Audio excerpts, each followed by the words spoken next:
Hey y'all, welcome to Cut and Uncut with Daphne and Bonnie Violet. My name is Daphne and I'm cut. And I'm Bonnie Violet and I'm Uncut, where we talk about all things trans. And then some. And this week we're going to be focusing on pop culture and spirituality. We also want to give a big shout out and a thank you to our Patreon members. Skylar Bean, Jacob Blankenship, Elizabeth, Danielle Loyal, and Bertha D. Thank you and hugs and kisses. And, watch us on YouTube, listen to us on Spotify, join us on Patreon, follow us on TikTok, and get that merch. The links are in the description. I know, I'm excited, Bonnie, because ours is in the mail, right? Mm-hmm. Yes, we should get my pillow's going to come first, I think, and then we should get our mugs. Hopefully by next week, we'll be able to sport them. Sweet. I'm all about it. Yes. I feel like we're forgetting something. Are we forgetting something? And we're live, so. No, I think we got everything. Yeah. It was because it went too smooth. So. I know, right? Well, we've been going at it for a little while, because we're for folks who are joining us, we're shooting behind the scenes now too. So, which I'm going to turn off that camera right now. Yeah, we are on our fourth episode now, Bonnie. Is this what we're doing today? Yes, we are on our fourth episode, so we are about 25%. We're through our season, about a quarter way through our season. We're planning on doing a 12-week season for folks who may or may not be aware of that, which is about 3 months. So make sure you come and join us, subscribe to us, and become a part of our family, because we also want to. Do you want to hear something hilarious this week that happened in regards to our promos? Sure. There's how we go, watch on YouTube, listen to Spotify. So my roommate Frida, she's sitting on the couch across from me, and she goes, watch me on YouTube, listen to me on Spotify. She's just shooting off all these things because it's a lot. And it was just hilarious. I'm like, you bitch, but also it's hilarious. I thought it was the funniest thing ever. How have you been hearing from folks about the podcast? Yes, I have. I have a couple of coworkers and friends that I've shared the podcast with, and are super excited. For instance, one of them are like, "Oh, tonight's the night! I'm super excited." And then another one is like, "Oh, are you on tonight? I'm gonna watch." Oh, nice. Yeah, we're getting a little bit, slowly but surely we're climbing up that hill. Mm-hmm. And we did have a couple of comments on our social media this week as well, good ones. What'd you hear? What'd they say? Well, I shared them with you. There was the one on YouTube where a grandmother had come across one of our episodes and shared with us that her grandson was trans, and that her and her family were super supportive of him, and all that sort of, and encouraged us to keep doing what we're doing, and blessed us and all that fun stuff. And so it was really super sweet. And then there was another one I sent you, but I don't remember what it was about. Oh, I think it was about, they were reminiscing about one of the Baton Show Lounge. Is that the one you were talking about? Oh, yes. There was somebody who lives in Pocatello, Idaho, of all places, who was they actually because we talked about in our first episode about kind of coming up and both of us had our introductions to trans community in Chicago, the Baton Lounge. And so this person was like, oh my God, me too. So that was really kind of cool to, just to make that random connection, Yeah. Yeah. So let's get to it, Bonnie. What is pop culture, Bonnie? Let's just get that out there first. Because, I'm feeling I really don't know the lingo. Just to make it easy, pop culture is what's popular in culture. Popping. And that's its own culture. And I know we've been talking a lot about I feel like a lot of our first episodes were kind of thick and kind of a little woo woo, and talking about our spirituality and our history. And I know we're wanting to kind of have fun with this a little bit more and talk about, just not always be talking about heavy stuff. And so thought this might be a nice way to kind of jump from spirituality to, in recovery and stuff, to kind of a more, I don't know, playful space maybe. So talking about pop culture and spirituality. I also think it just seems really palpable right now, those two things in very different ways. Okay. What were your thoughts on it? Well, if I can, Bonnie, let me take a sip Oh, from Wonder Woman cup, because I I know, have right? to always put her out there. And I got my jar. So I took the liberty, because I'm a Virgo. Oh, I want to read from one of fashion's biggest nights. Oh, sorry, that's not the name of it. Trending pop culture. So some of this pop culture, Kelly Rowland teases new music and reacts to Beyonce's country album. Honey, I'm just when excited you about. think she had reached her plateau, baby, what did she do? I love it. I think it's everything. It's all over TikTok. There's so many like TikTok dances. Because I was sitting, because I would think I was working or something. I was doing something, and I saw some snippets of her outfit, because I love fashion. I went to school for all of that. So I'm sitting there and I'm looking at her in this bedazzled cowboy outfit. Like, who is that? She what? Right. So a publicity stunt to kind of introduce her country album. So good for her, huh? Yeah, I think it's great. I love it. It's good sound, and obviously the kids are eating it up. Cool. And there's also been like a lot of controversy, around well, you don't hear a lot about Black people in country. There are Black people in country, but not in like the popular or mainstream, I guess. It's getting more and more. Fuck around. But also like, country music, they think it's all white or whatever, but it's actually originated from the Black community like years ago. And of course, like white people do, we stole it and slapped our name on it, and Yeah, well, two things about my sister Lady B from the Beehive. I want to gossip and you ain't hear it from me, but I heard that a Texas radio station was like, nah, we're not doing that. We don't do Beyonce here. But the music is so awesome. I think they should at least give it a shot to play her music. Sometimes you need to just put the damn microphone down and let somebody else teach you something. You know what I mean? Because it's really good from what I heard.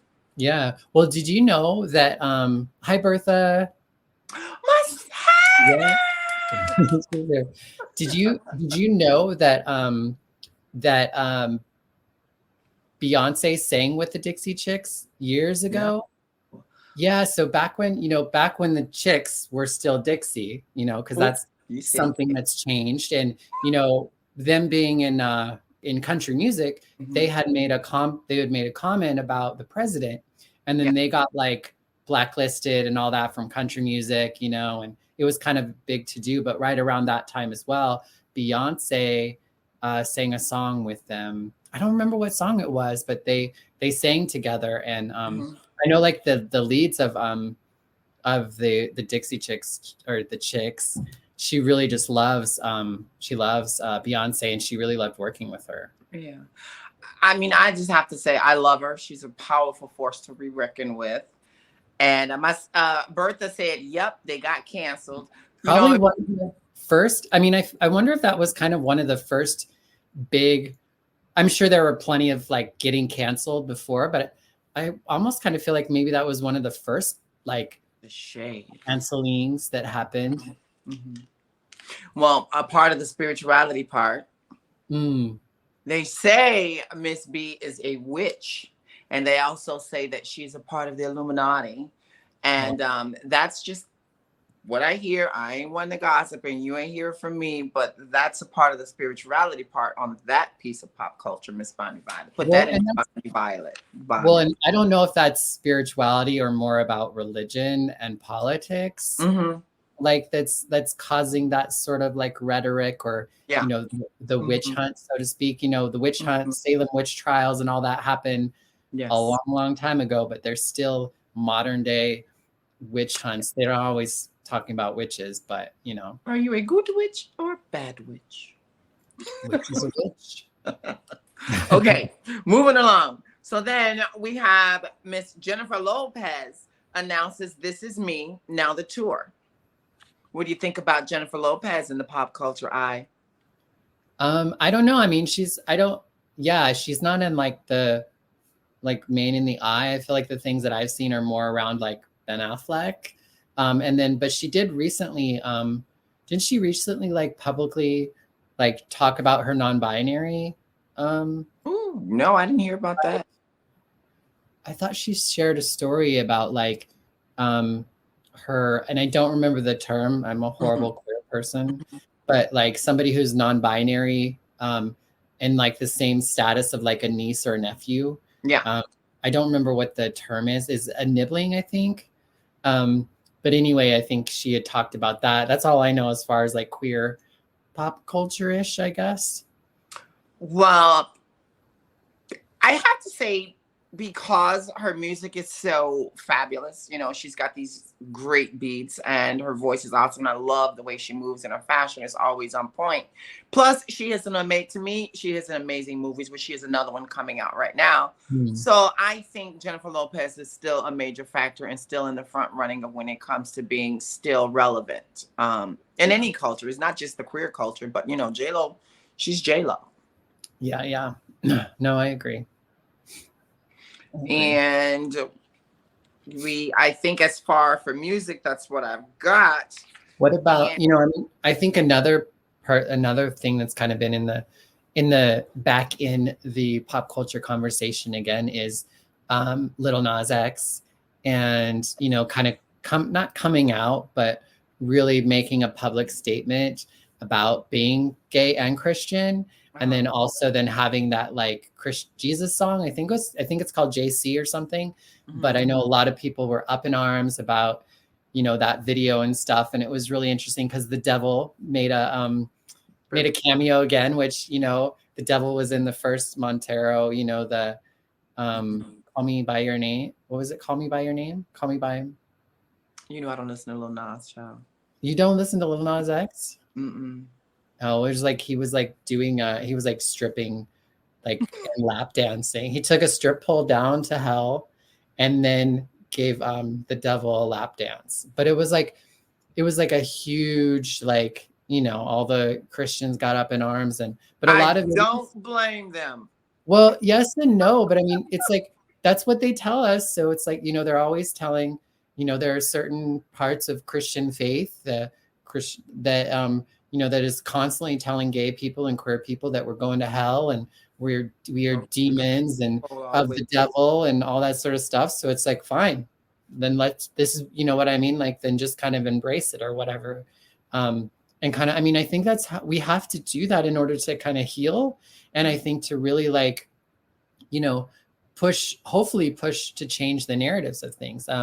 Bertha D has a comment. I haven't read it yet, but let's go ahead and go with it. Do you want to read it? Says one day y'all should break down all the letters and what they mean on Legitimaquoi and Spectrum. I just saw a vid on someone wanting to be called Zer. I want to be mindful, but damn y'all. It's a lot to come up with, and it's also, you know, I think there's a lot of folks who want to understand that LGBTQ plus, you know, LGBTQIA plus 2S, you know, community. And that's kind of like the whole thing. I don't think you can, my aunt and I have a podcast that we were doing, and she's a conservative Christian. And so she was feeling, and a lot of her people who would listen to our show also wanted to know about like LGBTQIA. And I felt like, oh my God, like, how can I do this justice in one podcast? Because even like, you know, as you know, and as we all know, like gender and sexual orientation, you know, is really fluid, and it's also it's a very personal thing, and it's built upon your own perspective of yourself and of the world. And, you know, just like with anything, words can mean different things for different people. And so I think just like when we work with anybody of a different culture than ourselves or somebody from a different point of view, we have to be aware that there are some differences, but we also have to be careful not to just place assumptions on that person too, because they have this sort of difference. And so I think at the end of the day, all it really comes down to is being able to have like an honest conversation with somebody. and really get to know who they are. And once you get to know who they are, it's not that, I don't think it's that challenging. But I also feel, Bonnie, that it is categorizing a whole group of people because but to folks who aren't us, just it's all the same thing. But it's very different. It's very different living as a gay boy versus like a trans girl. Like I can see, personally I beg different some spectrums of it, because me as a post-op transsexual, I don't truly identify with some of the other things that are being out there that are truly being called trans. I just, those are just my personal consumption. So, but I don't pass judgment. I don't appreciate I do appreciate everyone being who they are, but I feel that not everybody is exactly trans. Well, and but we don't have to agree with people. Right. We don't have to, and I don't think the goal is ever to understand. I think when we set ourselves up to fully understand another person, we're going to always fail. And so I don't believe that you have to understand somebody to have compassion for them, because that's part of the problem, is that a lot of people like, well, until I understand you, I don't like you, or I have this judgment or whatever, which I don't know if people are super conscious that that's what's happening, but that's what they're doing, because they're waiting to get to a point where they can understand and they go, oh, okay, I get it. Now I can be cool with you, instead of just be cool with them, have compassion, because they're other human. We're just human beings. I agree. And work to come to know one another. But I don't know. I just don't feel like we have to understand each other. Box is what I say. I don't think we all need to be put in a box. Let's get back to we're thank you for your comment, Bertha. We truly appreciate that. And maybe we'll have to tackle it sometime. We'll unpack, huh? Maybe we'll have to tackle it sometime. We'll unpack it. Yes, we'll unpack it. Then we got Miss Taylor Swift in the pop culture. Who's that? Yeah. Well, I think Taylor Swift is actually kind of what prompted me to want to start to have this conversation, in part. In particular, the way that she showed up at the Grammys, in the sense that there's some really serious things happening in the world right now with war and, genocides and, multiple places throughout the country. And a lot of these things have been going on for a while, but people are finally paying attention. Some more people are, I guess. And so I just felt like Taylor seemed really tone deaf, and like she was just kind of in this like I don't know, just like in this mood of getting awards and all this sort of stuff. Meanwhile, Annie Lennox is singing a Sinead O'Connor song, Deceased Fire, and, Tracy Chapman and Joni Mitchell. And, I think there's just like all these other people then are like actually really trying to put something out and say something that matters in the world. And she just like, and it's happening like in the same room. And I just think that there's something, that's not clicking there. It's kind of like with the Super Bowl, how, the Super Bowl just happened, and then there were bombs that were dropped during the Super Bowl, $7 million for a commercial spot, for the Super Bowl. Like that money could be going in so many different places. I think back in my day, and I'm always going to go there, we Are the World. We have Angelina Jolie, who is doing a lot for the African continent, and bringing what she knows back to the United States. Her adoption of all these different children. Madonna doing the same thing, breaking these cultural barriers to show unification. The We Are the World, the donations, and just these platforms are so strong and they can make such an impact. But we are focusing. We're being made to focus on who said what and who's wearing what and what commercial is going to be very popular. But nobody's talking about what happened in Palestine. Nobody's talking about Russia is ready to let us have it. These are important conversations that they should be talking about and not being afraid to talk about it. Or is it going to take away from their bag? What do you think? No, I think people are scared to say anything because there's always some sort of something that's, you know, somebody's not going to like what he's going to say. And nowadays you have an opportunity to say what you want to say. And I think people also have more power. I think people realize that their audience and like us normal people are like, we matter in their, and even their get in their bag or whatever, you know? So I think that we have more power in general as just people in general, you know, who aren't celebrities or, you know, whatever, who are consumers of this stuff. And so I think people are more concerned that we're going to actually not like them anymore, or not buy their products, or not listen to their music. And so I think they're all just, we should do more of that. I think they're chicken shit and, you know, and cowards. But, you know, I don't know if we should, I mean, I'm ready for the day of celebrity to go away. Yeah, well, wait till I get there first, then you can say go away. Right.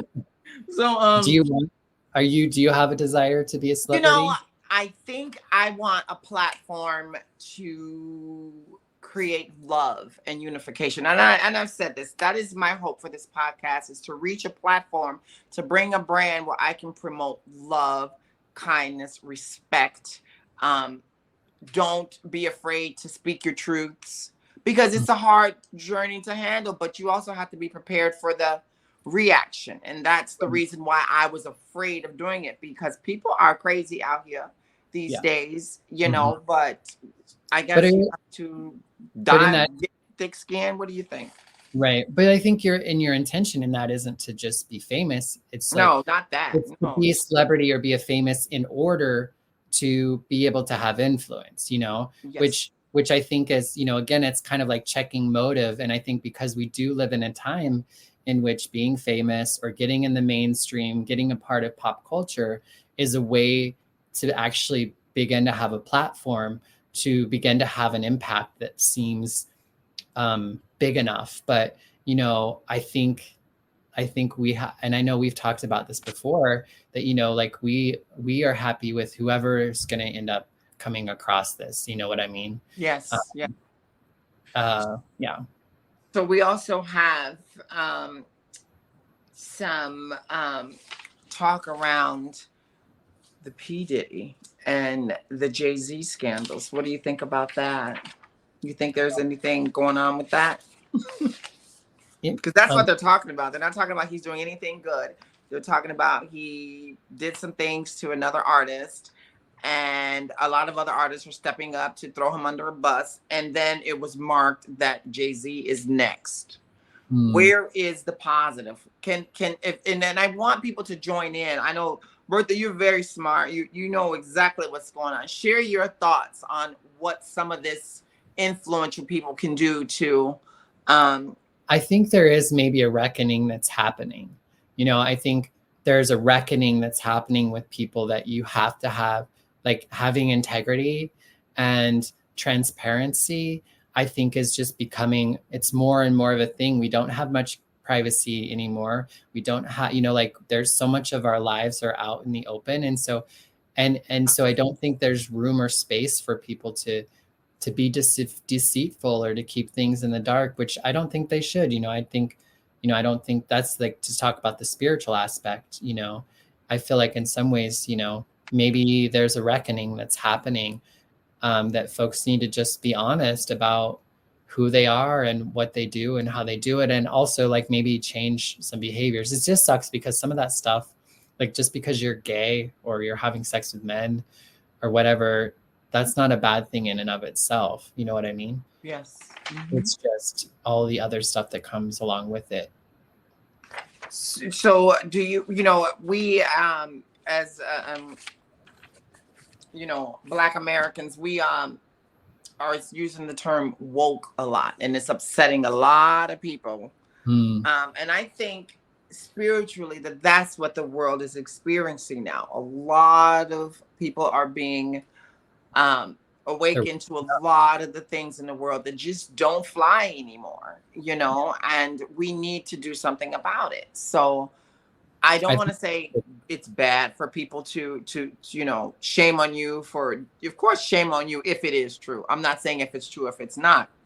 Right. But what I think I lost my train of thought. But what I'm saying is that if this is important, then use some of the positive influence that you have to build, to build things better. Yeah. So, I mean, at the end of the day, we're all like humans, and like we need to take accountability and acknowledge for ourselves, but we're all also learning. But I think when we're, sometimes when we're on these platforms or when we're in these positions, we feel like we have to be certain things that might not be what we are. And, we feel like we're doing it even for the greater good, or this is the way that it has to be in order for me to get my paycheck, or to, do these other good things. And I think at some point in time, we have to have integrity. We have to, practice what we preach. We have to, walk the walk and talk walk the walk and talk the talk. Is that what it is? Walk the yeah, talk. walk the shit or get off the pot. No. What do you think about the influx of refugees coming into the country, and how is that affecting you over there in your neck of the woods? Personally, I don't believe in, I don't think that we should have I'm not a big fan of borders in general, just because we created an arbitrary line. I'm just not a big fan of that. And just because in that is part of the problem, right? If you happen to be born in the right country, in the right family, with the right skin, with the right whatever, then you're afforded different experiences. So just because a person is born in a poor country in South America, or, in the Congo, or in, any other place where that's different, or than say what America has to offer, or many other places, I don't think a border should keep people from allowing them to have access to a better life. I think I agree to. I think there needs to be an equal balance. But when you have a powerful country like America, who has all of this power, and then we're unequally, unbalancing the scale to at least have some of these other countries to have these experiences, or to educate them to understand what we did to better this, give it an equal take thing. I think that even for me, I would love to move to another country just to have a different experience of what that country is like. And I shouldn't have to be not being able to go in because you don't want my skin there, or you don't want my creed there. Right. I think there's a lot of things that hinder those experiences for people to even go and meet somebody and maybe fall in love with somebody and have a family and create these things. I think there's, like you said, there's too many boundaries out there, too many too many walls to have human experiences the way that we think they should be. So I agree with you, Bonnie, on that. Well, and I think it's really hard to know what's actually happening. I don't know that things are all there. There's some difference, of course, right? But I think a lot of the challenges that have been there all along. It's just now all of a sudden, just like we're kind of talking about the Congo and Gaza and Ukraine and stuff, it's like we're just talking about it now. It doesn't mean it just started, And so I think that I don't know. I think there's this hysteria, or this whatever, that politics is kind of making it out to be, but also I don't know what it's like to live closer to the border. I don't know, but anyway, I still just don't think it's, personally, I'm not a fan of borders. I believe that we live in a world that there is enough for everyone. I believe that we all have it in us, that if we lived in a society and in a community in which, we were receiving, we would have no problem with, contributing. I think it would be a natural way of contributing. The fact that we can't afford to eat, we can't afford to live somewhere. That, because there's something that I think that just kind of irritated me. When you mentioned that there's enough, there is not enough, because if that's the case, then we wouldn't be eating lab chickens, because my chicken tastes like plastic. It does not have a natural taste to it. I don't know if it's I think that's a distribution issue. That's a greed issue, but it's not the fact that on the globe, that we don't have everything that we need in order for all of us to have a beautiful existence. You know, it's our governments, it's our you know, vastly different money, you know, like I think that's like the big thing. You have people who have billions of dollars, you have people who drop $7 million, you know, even churches to you know, put an ad at the Super Bowl, and yet, you know, there are people starving or without housing or without medical care, like probably that are in those churches or in those spaces. You know what I mean? We're just packing not stadiums with thousands and billions of dollars. well, and That there's could lots be of vacant. used for human aid. Yeah. And Instead of a there's football game, it should be a rally for human aid. yeah, and We're not thinking about the right things. it's hard because we can't just like flip a switch and make it that way, because we have Vote for me. years and years and centuries of like causing harm. So most of us are dysfunctional, we're harmed, we're hurt, we're in pain, Hurt people. we're in desperation, we're in fear, and being in all of those states for long periods of time, it doesn't afford us to be able to bring our best, so that we're, you know, we're making the best decisions for ourselves, or we're not feeling like we have to do desperate things in order to survive or be okay, or just being, you know what I mean? Like, I just feel like it's really like, it's a lot when you start to think about it all. And I don't think there's like one big answer, but you know, like there's just so much, we try to control so much and create You know, all of this barrier. And I believe that we're all connected, like spiritually we're all one.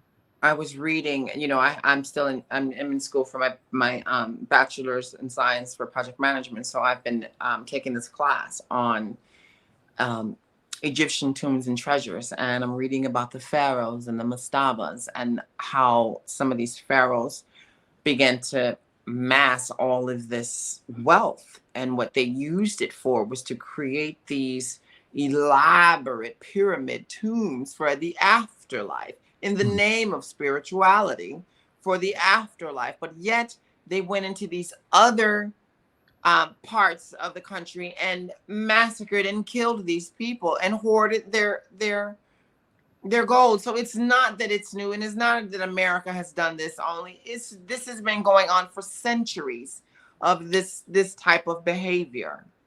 Yeah. And you know, I guess that's just what it is. It's learned behavior. I mean, Yeah, it's hard because I think there's a level of acceptance, but I think my spirituality and I feel like part of my purpose in my existence is, while I'm here for the small and limited time and in the small and limited way that I am, to do my best to try to make the world a little bit better place for more people, if even just a little, you know? And I feel like that's all I have the power to do, you know? And I feel like I believe that's my calling. But I think, I mean, I don't want to tell everybody, but I think that's our calling. I think that's why, you know, some people believe that we just keep coming back, or, you know what I mean? And yeah.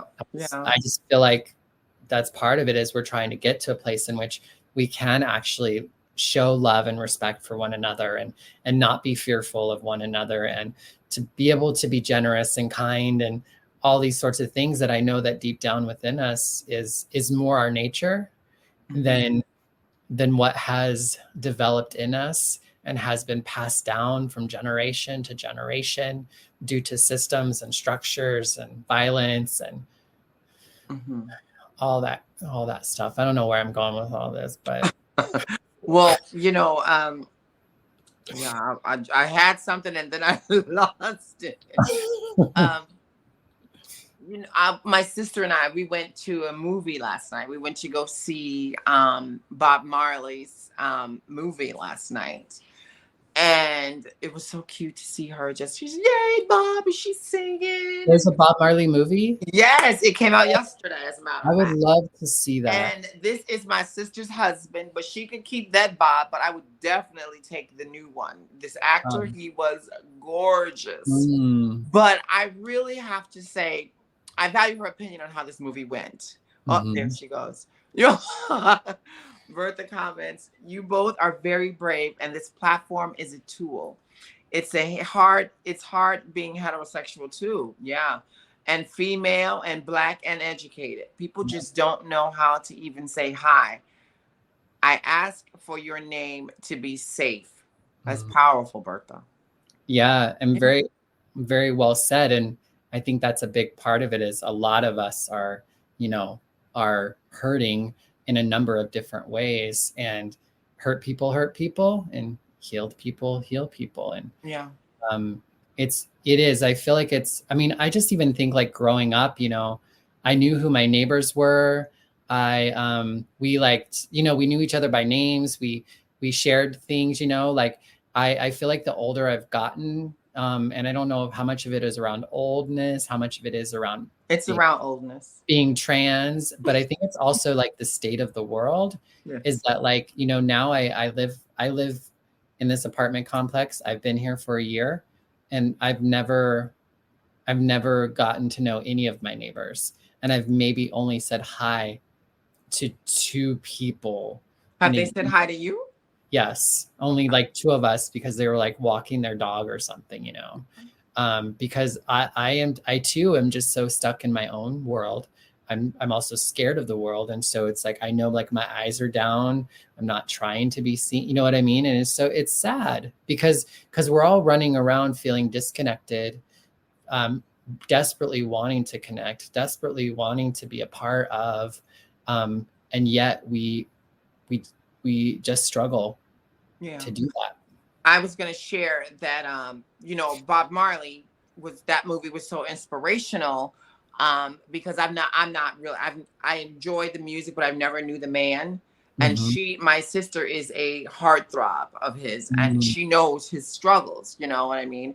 But just watching just the way that movie was about his spirituality, connected with his brand and his desire for healing the world, not only the world, his people, it was just powerful. And how he had such a huge platform. And when he spoke with people, he spoke of love and just, and it was also kind of a riddle because I didn't understand, the dialect.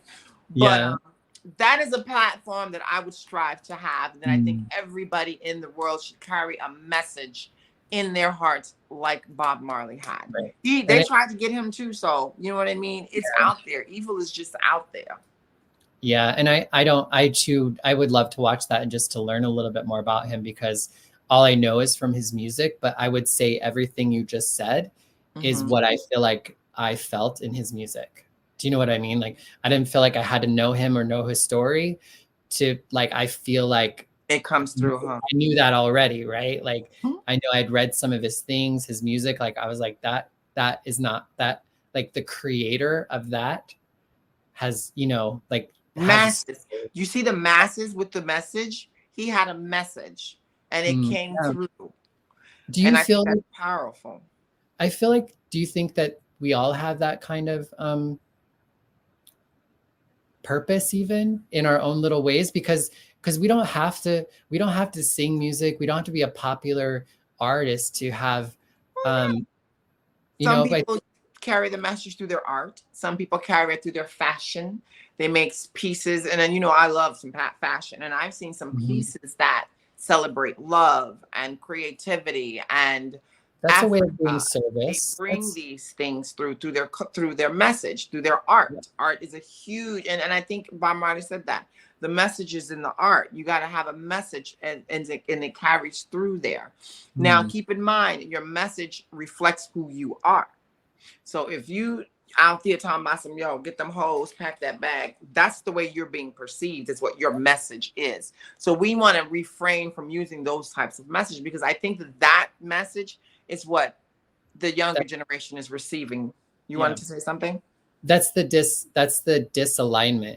That's the, like, being unaligned with yourself and like what I would say your spirit or your higher self or your purpose. It's like there's this contradiction, which we see happen or this dissonance that a lot of us have that we're just not aware of, where it's like, I believe something different in my mind, and yet I'm doing these other things that are not congruent with, like they don't match up. And so that's lacking integrity, you know. And that's what I've really appreciated about recovery and getting in recovery, was that it allowed me to remove some of the distraction, because that's what drugs and alcohol was for me. It was a distraction, it was escape, it was a disassociation, but also like when I had to recover, it robbed me of so much of my life and my ability and what I could do, and I just kept falling short. And so Yeah. but once I removed that drugs and alcohol, then I actually had time to like reflect and not and like seek outside help from people, and really doing an honest inventory of like who I am and what I do and what I've done, what's been done to me, and like what do I want to do different? You know, what do I need to do to undo some of these things if I can, or to at least continue? You know, for me, you had mentioned that you don't speak to your neighbors. I know every single one of my neighbors in my building, and I have to give some of it. I have to give credit to my little puppy, because he's so freaking cute. Baxter is just adorable. Yeah. But I know the security guards. I know, you know what I mean? And I've never had any problems with anyone in my building. And when I walk out, I say hello. And when they walk past me, they say hello. I have security in the building and they say hello. I think like Bertha had mentioned, like some people just don't even say hi, you know, and I lived in New York, and that was like, if you could get a hi out of somebody, that would make your whole month. You didn't even have to worry about your day. That was your whole month. And I forget that the world is turning so cold, but yet you don't know what somebody is going through in the day just to say hello. Because if somebody would have said hello, it probably would have helped me feel a little bit more comfortable in my skin, as if I'm being seen. Yeah, no, totally. I'm being appreciated for being on this earth. Does that make sense for you, Bonnie? Yeah. And I think my transition has played a little bit of a role in that, but because I remember when I was first moved to San Francisco, and I was on the Muni, which is like the train, you know, the train, the subway, you know, the trains that are in the city of San Francisco. And actually, we were on the BART. I was with my boyfriend at the time, and we were getting ready to go over to Oakland. So we were on the BART. But anyway, I was talking to people on the train, and he was like, shut up, stop talking. Like, don't talk to people. You don't know that, you know, like there was just like this idea that you don't do that, you know. And part of me at that time, I was just like, I'm sitting in a train next to people for like the next 15 to 20 minutes. Why would I not talk to them? You know, like we're in the same space. It feels so weird to not, but it also feels countercultural to I guess to engage. Sound just to say hi. Yeah, exactly. Well, it's just like when you get in Ubers, you know, a lot of times it's like, do you talk to the driver? Does the driver talk to you? And there's also just like these social expectations, which are often, you know, not necessarily spoken. Is that a notification on your phone, Bonnie? I know, it's my phone. And you bust me down. Don't do notifications. Don't do. I know, it was my phone. I did everything on my computer, but not my phone. Stupid bitch. I'm sorry, you were saying. Yeah, I don't know. I don't know. So, but you know, now this is something I want to ask you from your Caucasian side of your lifestyle. Oh, my lifestyle. Yeah, Caucasian experience in this lifetime. We'll put it that way, to your Caucasian experience. So I live here, as you know, I live on the north side of Chicago, and sometimes, you know, and I grew up here, and I moved away, and I forgot how segregated Chicago is. Mm-hmm. Chicago is very segregated, and it can be segregated to segregation to segregation to segregation. You know what I mean? To this day and age. Mm-hmm. So I notice as a Black woman, when I walk around here, white people seem to put their head down. Mm. Now, is that something that white people are taught to do when Black people come past? Or is that just a thing? It baffles. I don't think it's in my head. No, I don't know that it's in your head. I don't think that we were like told that, but we were told that. Like, break it down, sweetie. So we were told that in media. We were told that in how they portrayed people different from ourselves, and the stories that people have told us about people different from ourselves.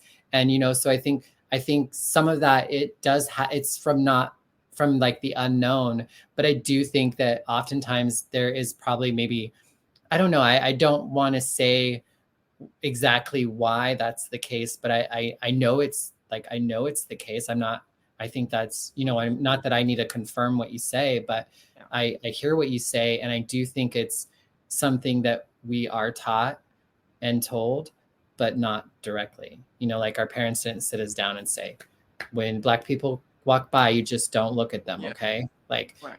eyes down, make no eye contact, like there's not that, but, I know that I grew up, cause I grew up in a mostly white area.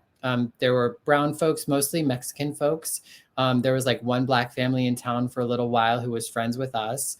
I'm Mexican, but I'm super white. And so I was very aware of the fact that if my skin was darker and I was living if my dad was more connected to his Mexican roots, that I would probably have a different experience in that town, and how people would look at me and perceive me, and what opportunities would be afforded me because of that. And so I think some of it does depend on where you're at in the world, but I think segregation, that separation by color, I mean, even colorism is a thing even when you're in communities of color. You could be, in a Black community and there's still like light skin versus dark skin, or there's like there was a thing on AI, talk about pop culture, that I saw about Barbie, and you do like a Barbie search about AI in different countries and stuff, and all of them are lighter skinned people.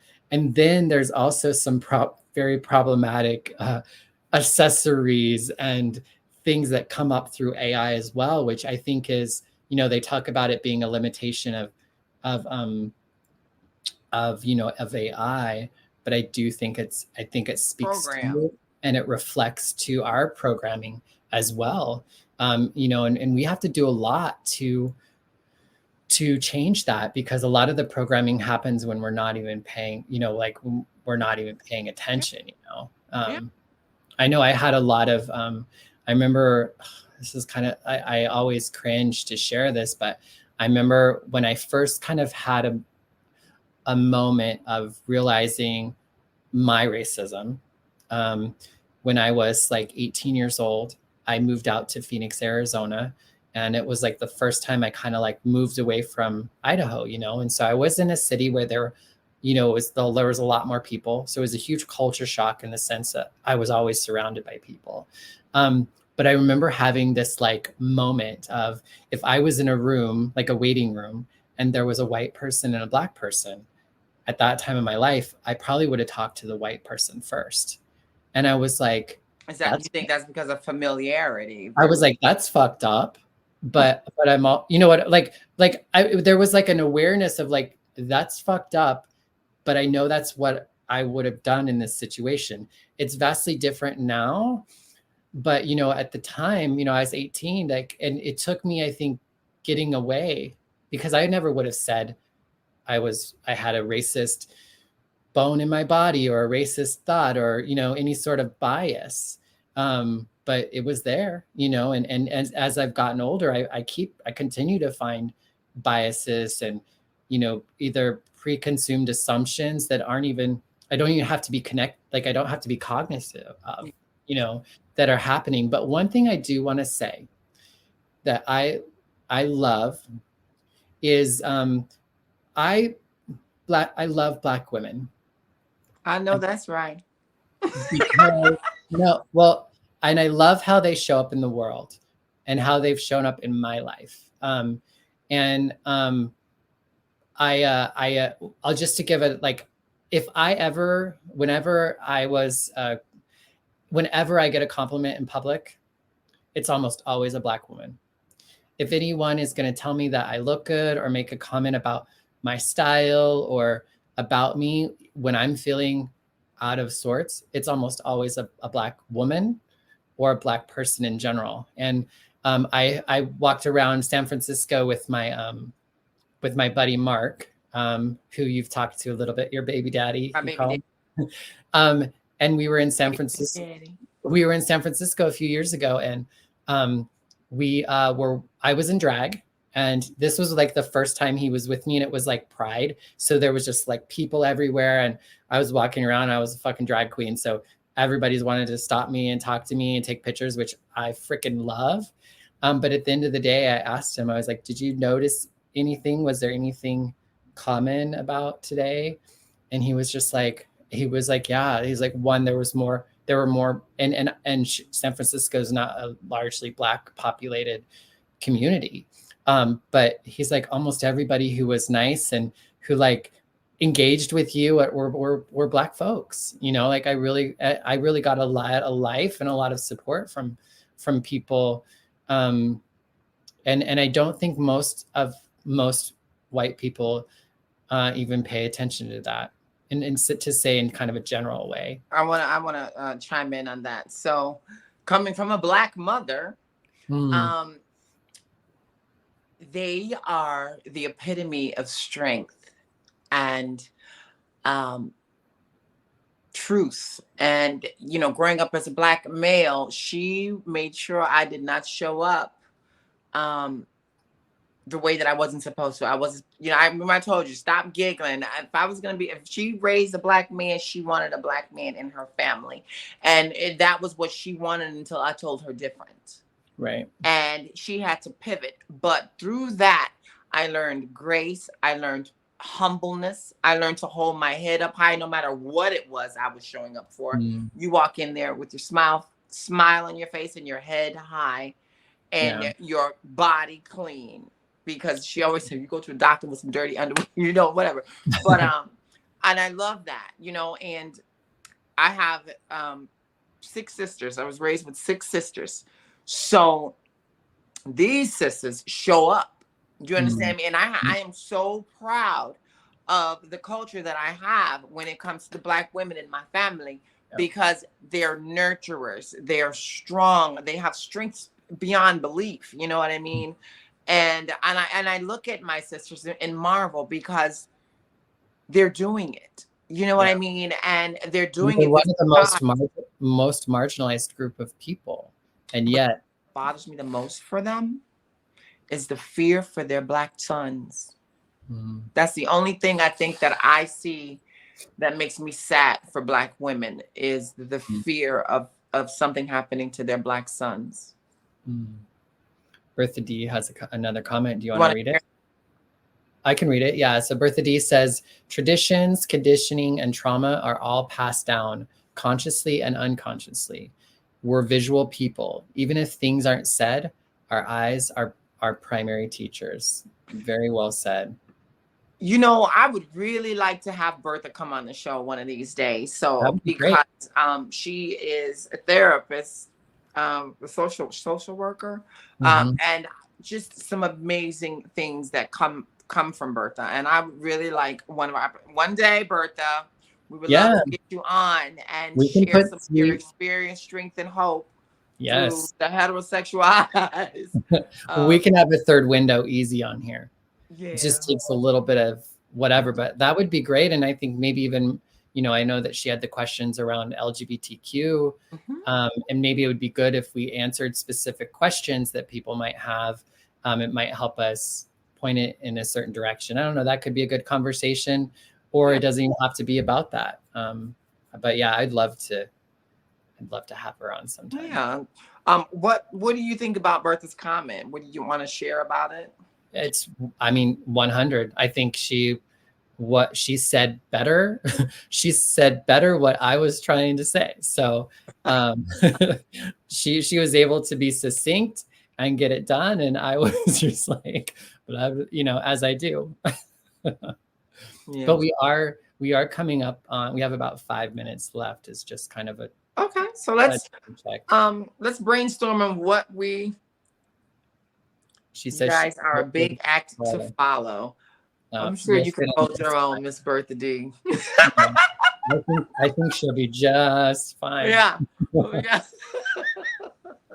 So what do you think we're gonna like to discuss next week? So we're gonna invite you, Bertha, and all the other people that join in on our podcast to give us some suggestions what we would like to you would like us to discuss next week. What Yeah. do you think? What are your thoughts on what you want to talk about? I haven't had much thoughts about like specific conversations to have. I think we could talk more about like transition, like actual like transition, because I don't think we've talked a lot about that, like specifically, like maybe like surgeries and pills and, you know, like more of like that aspect of things. But I want to do some reaction videos with you. Like those are the things that are kind of like forefront in my mind. Yeah. But yeah, a topic doesn't come to mind right now. Do you have an idea for a topic? No, I just wanted to just throw it out there to invite, you know, our followers to write in and tell us what you're interested in having conversation about. I think we really want to thank Bertha tonight for joining us and really bringing some feedback in. Truly appreciate you. Yes. And I think that's all I got, Bonnie. What do you want to? I mean, I think we could probably just call it a show, huh? Call it an episode. Wrap. And let me put on our little behind the scenes. You gonna play that for the people? Oh, anyway, you we could. I was gonna try, you know, like to kind of actually have it accurate, but I don't think I'm gonna be able to do it. But anyway, let's just say goodbye. Goodbye, everyone. Bye. Or they say bye. Bye.